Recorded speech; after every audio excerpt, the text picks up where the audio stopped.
नमस्कार, मैं social media के न्यूज चैनल जागो और जगाओ से मनी कुमार। 2 अप्रैल 2018 भारत बंद। यदि उस दिन कोई अंतरिक्ष से भारत का मानचित्र देखता तो उसे नीली क्रांति साफ दिखाई देती। भारत में गांव से लेकर शहरों तक हर बहुजन की जुबान पर जय भीम का नारा था। बहुजन समाज का गुस्सा उबाल मार रहा था। भारत के इतिहास में बहुजन समाज पर जब भी जोर जुल्म हुआ है तब उसने विरोध किया है। जब जिसकी जरूरत पड़ी, चाहे कलम हो या हथियार, समय के अनुसार दोनों का प्रयोग किया। इसका जीता जागता सबूत भीमा कोरेगांव और अंबेडकर का संविधान है। भीमा कोरेगांव में, जिसमें 500 महार योद्धाओं ने 28,000 पेशवाओं को मिट्टी में मिला दिया था, और जब बहुजन महापुरुषों ने हथियार त्याग कर कलम उठाई तब भी एक नई क्रांति ने जन्म लिया। इसका सबूत फूले, अंबेडकर, पेरियर जैसे महापुरुषों ने दिया था।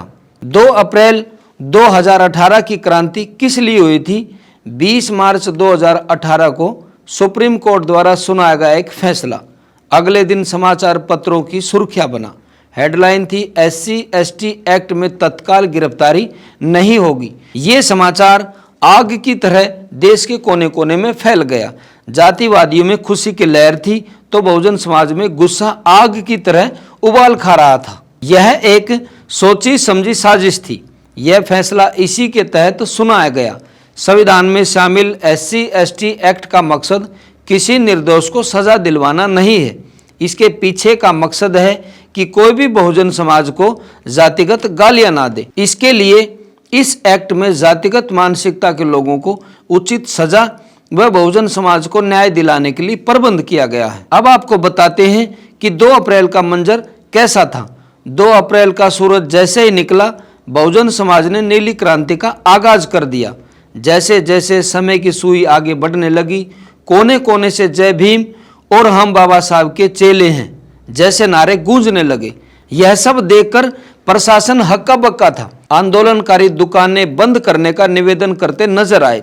कुछ जगह दुकानें बंद करने के लिए 2-2 हाथ भी करने पड़े, तो बहुजन समाज के युवा इससे भी पीछे नहीं रहे। युवाओं के पास हर तरह की तैयारी थी। जो जैसे माने उसे उसी तरीके से मनाने को तैयार था। बहुजन समाज बाबा साहब द्वारा दिए गए अधिकारों की रक्षा के लिए हर बड़ी कुर्बानी देने के लिए तैयार था।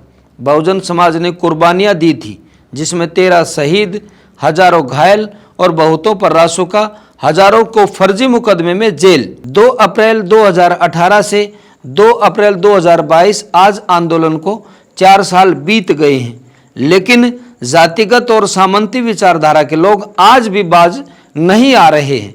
चाहे वह हाथरस कांड हो, डॉक्टर पायल तडवी, जितेंद्र मेघवाल, रमन वाल्मीकि, पिंकी लोधी, अलवर कांड, दिल्ली के रेप और मर्डर केस जैसे कई मामले हुए हैं। सरकार चाहे कांग्रेस की हो या भाजपा की, किसी ने कोई बहुजन समाज का उत्पीड़न और बेइज्जती करने में कोई कसर नहीं छोड़ी। केंद्र सरकार ने निजीकरण के माध्यम से आरक्षण को खत्म करने की कोई कसर नहीं छोड़ी है। फिर बहुजन समाज का गुस्सा उबाल मार रहा है एक और 2 अप्रैल के लिए। आपकी जानकारी के लिए बता दूं, आज 2 अप्रैल है और बहुजन समाज अपनी लड़ाई लड़ रहा है। राजस्थान में जितेंद्र मेघवाल को न्याय दिलाने के लिए आज भी आंदोलन हो रहा है। धन्यवाद।